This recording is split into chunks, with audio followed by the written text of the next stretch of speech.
तरीन वीडियोस के लिए हमारा YouTube चैनल सब्सक्राइब करके बेल आइकन प्रेस करिए ताकि आपको मिले हर अपडेट सबसे पहले।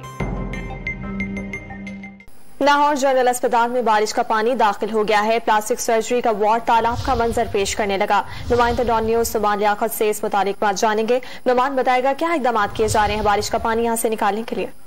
जी देखिए, जब से मेट्रो बस बनी है इसके बाद फिरोजपुर रोड जो है वो अस्पताल से काफी ऊंचा हुआ है और जब भी बारिश होती है तो जनरल अस्पताल के अंदर बारिशी पानी जो है वो दाखिल हो जाता है। लेकिन इस बार चूंकि बहुत ज्यादा बारिश हुई है तो पानी वार्ड के अंदर इस वक्त दाखिल हो चुका है और फुटेज में देखा जा सकता है कि वार्ड जो है वो पूरा तालाब का मंजर पेश कर रही है, जबकि अमला जो है वो वहां से गायब है, लेकिन मरीज जो है वो वहां पर बेयारो मददगार पड़े हैं। ये प्लास्टिक सर्जरी की वार्ड है जहां पर पानी की फुटेज जो है वो मंजर आम पर आई है और इस हवाले से इंतजामिया का ये मौकफ सामने आया है कि ये वार्ड जो है वो सर्जरी वार्ड है और पुराना वार्ड है, इसलिए नीचे है, जिसकी वजह से पानी इसमें दाखिल हुआ है, लिहाजा बारिश रुक चुकी है और अब पानी निकालने के लिए जो इकदामात हैं वो किए जा रहे हैं। जी बहुत शुक्रिया अपडेट्स के लिए।